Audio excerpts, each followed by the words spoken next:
அனைவருக்கும் வணக்கம். இந்த காணொளியில் இன்று நாம் பார்க்க இருப்பது தஞ்சை மாவட்டத்தில் காவிரி கரையோரத்தில் அமைதியும் ஆன்மீகமும் இணைந்து நிற்கும் திருவையாறு ஐயாரப்பர் கோவில். ஐயாரப்பர் அருள்பாலிக்கும் இந்த ஆலயம் 5 நதிகள் சூழ்ந்த திருவையாறின் இதயமாக விளங்குகிறது.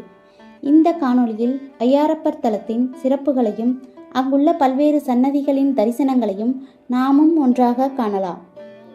பக்தியோடும் அமைதியோடும் இந்த ஆன்மீக பயணத்தை இப்போது தொடங்கலாம். அருகருகே அமைந்திருக்கும் ஓலமிட்ட விநாயகர் மற்றும் வடமாலை சாற்றிய ஆட்கொண்டேஸ்வரர் இருவரையும் முதலில் தரிசிப்போம். வடமாலை அணிந்த ஆட்கொண்டேஸ்வரரை பார்த்தாலே அவரது அலங்காரம் ஒரு தனி கம்பீரம் கொடுக்கும். அவரை மனமாற வணங்கி உள்ளே செல்கிறோம். உள்ளே நுழைந்தவுடன் வலது பக்கம் புனிதமான சூரிய புஷ்கரணி தீர்த்தம் இருக்கிறது. அந்த நீரை ஒரு கணம் பார்த்தாலே மனம் தெளிவடையும். முன்னே செல்லும்போது கொடிமரம், அதற்கு பின் பிரதோஷ கால அலங்காரத்தில் தோரணைகளுடன் அழகாக காட்சியளிக்கும் நந்திதேவன். அந்த நேரத்தில் நந்தியை பார்த்தால் அவர் ஒரு சாதாரண சிலை போல தெரியாது. பிரதோஷ நேரத்தின் புனித சக்தியை தாங்கி நிற்கிறார் போல இருக்கும். அந்த தோரண அலங்காரம், அந்த அமைதி மனசை நிமிடத்திலேயே அமைதியாக்கும். அவரின் பார்வை நேராக மூலவரை நோக்கி இருக்கும். நம்ம பார்வையும் அப்படியே அவரை பின்தொடரும்.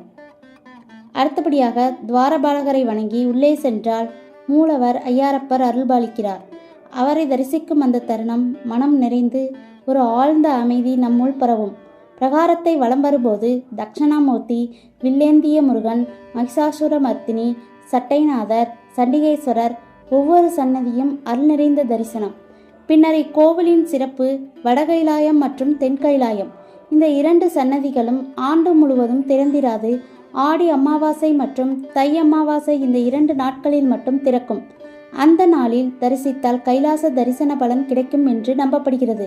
இப்போது அம்மன் சன்னதிக்கு செல்வோம். கிழக்கு பக்கம் உயரமாக நிற்கும் அந்த கோபுரத்தை பார்த்தவுடன் மனசு தானாக குனியும். அந்த கோபுரம் வழியாக உள்ளே சென்றவுடன் முன்னே கம்பீரமாக நிற்கும் கொடிமரம், அதற்கு பின் அருள்மிகு அறம் வளர்த்த நாயகி தர்ம சம்பவர்த்தி அம்மன் அருள்பாலிக்கிறார். அம்மனை தரிசித்து பிரகாரத்தை வலம் வந்தால் ஆடிப்பூர அம்மன், சரபேஸ்வரர் சன்னதி எல்லாம் தரிசனமாக கிடைக்கும்.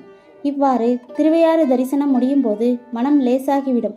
ஒரு அமைதி, ஒரு நம்பிக்கை எல்லாமே கிடைக்கும். நாளைக்கு வில்லேந்திய முருகன் பற்றிய கதையை விரிவாக சொல்லப் போகிறேன். இந்த காணொளி பிடித்திருந்தால் லைக் செய்து சேனலை சப்ஸ்கிரைப் செய்து கொள்ளவும். நன்றி.